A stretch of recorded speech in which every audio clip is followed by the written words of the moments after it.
We're going to turn in just a moment to former NTSB Chair Mark Rosenker, who's also a CBS News aviation analyst. He'll be joining us by the phone. But we want to go now to Mark Phillips, our correspondent who is there in southern France, who's been listening along with us. Mark, some new information coming out of that news conference just now.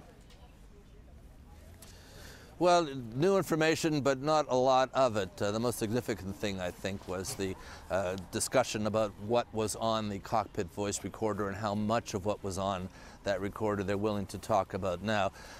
Air accident investigations the world over, the people who carry them out for obvious reasons like to be very deliberate about them. They're not going to speculate the way everybody else seems to want to as to what might have caused the crash. But we have now learned that in fact the pilots were interacting. There were voices on the recording. The French investigators won't say what they were talking about or how long they were talking about or what other noises there might have been in the cockpit at the time, but the fact they've been able to extract information, that there is useful file material in that cockpit voice recorder black box is useful, and they'll say they'll take their time, days, weeks, even months, to analyze it all properly so they can put together a total picture of what happened rather than picking out tidbits or snippets of it and leaping to conclusions. That's not what air traffic and air accident investigators do. The other significant bit was there has been stories floating about that the second black box, the cockpit data recorder, which records all the parameters, airspeed, rates of climb, rates of descent, that kind of thing for the aircraft, for the flight, that it had been found. President Hollande of France had said the container for it had been found, but that it had been severely damaged and that they were still looking for bits from the inside. The French air investigators apparently said that that had not happened, or perhaps they haven't been told that it had happened yet, but that finding that in functional state, or at least being able to extract information from it if it is found, will be critical of course, in this investigation.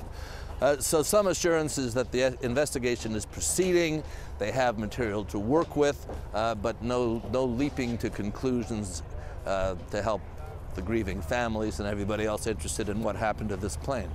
We also got a clearer sense of the actual flight path, Mark. So I want to ask you to kind of summarize for our viewers what exactly happened after they reached that cruising altitude. And as we heard the head of the BEA mention, a last message was sent, a routine message. Yeah, there are a lot of curious things about this flight. The fact that it got to its cruising altitude, but only stayed there, we're told, for 1 minute before it began a descent. And there's discussion as to just how rapid and panicky that descent might have been. The words, I think the numbers that were thrown around, there was a descent of about 3,000 to 3,500 feet a minute. That's not a precipitous dive. This wasn't a plane that just fell, boom, out of the sky. But it is a descent that should not have happened, and there's still no explanation as to why it happened. There was no deviation from the course. The plane descended at that rate and kept descending until it slammed into the side of a mountain a few miles from here. So again, there's information around, but not enough to draw conclusions from it.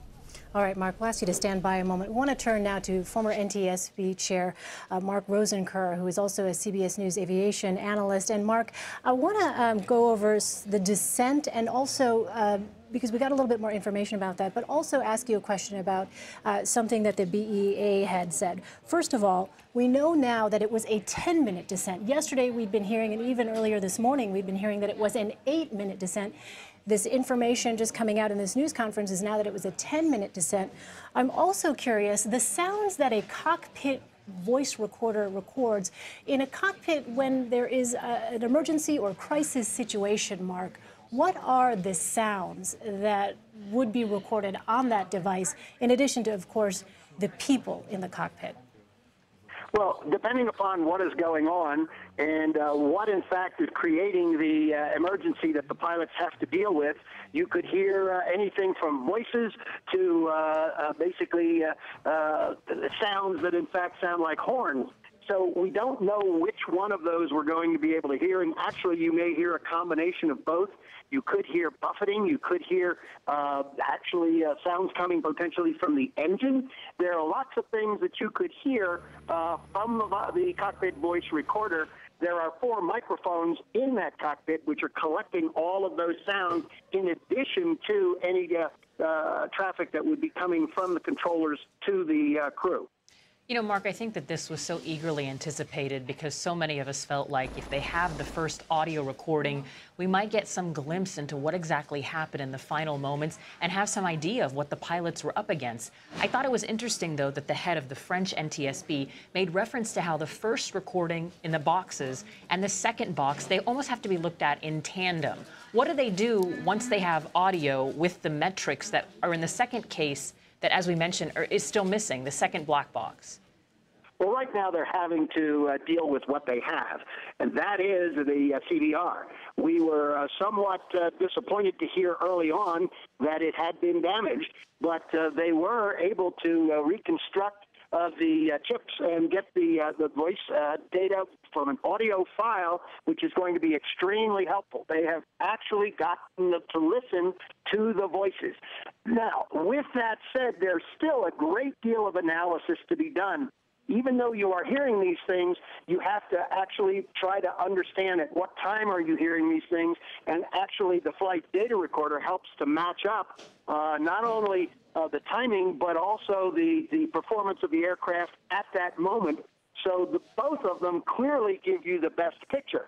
Without the second one, they are still going to get some good information, but certainly the full picture will not be had until we are able to recover the flight data recorder. What's interesting is that I think the French president said they had found the frame of the box, but not the box. But yet the BEA director, it indicated that he had not learned from any of his investigators that any of the flight data recorder had been recovered, and at this point they're still searching for it. Mark, I wanted to ask you about this issue of a distress call. Because we know now that there was no distress call from the plane itself. And I wonder, now that we know that it was a 10-minute descent, 10 minutes seems like a long time. And are there 2 people typically in the cockpit at that point in a flight? How unusual is it that there was not, within those 10 minutes, some kind of distress call issued by one of the 2 people who was presumably in the cockpit at that time? It depends upon the severity of the emergency. These people, their first obligation is to aviate. The next is to navigate. The third is to communicate. Depending upon what this emergency is, they could have been consumed with just managing the aircraft systems to try to keep it in some semblance of controlled flight. Yesterday we learned that it was an 8-minute descent. Today it's 10 minutes. What I always have found during my time at the NTSB and during investigations, our initial reports of information many times are inaccurate, and our working theories at the beginning never turn out to be what we ultimately find was the cause of the accident. We heard about 3 different groups that are being deployed in terms of the investigation. An aircraft group that will just look at the history of the plane and the state of repair, a land systems group focused solely on the recorders, and an operations group, basically how the plane was acting during the flight. Is this pretty much what the NTSB in the United States would be going about, or is the operation as it pertains to France slightly different than what happens in the United States after an accident? We actually have more groups, but they cover the same data. They're going to be looking at the same things everybody else would be looking at. So we might call it a structures group, which would include the fuselage and the systems. The power plant we would call, that would handle the engines. The operations, they of course are dealing with operations on how the flight was operated, from dispatch to training, all those kinds of things.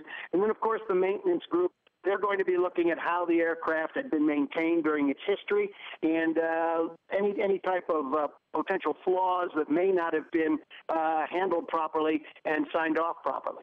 And I want to turn to Mark Phillips now, because we had been talking last hour, Mark. I wanted you to just describe for us the conditions there, the terrain, but also the weather. What is it that investigators are encountering there as they continue their work? Terrain and weather are both bad, and they're both, certainly in the case of the weather, getting worse.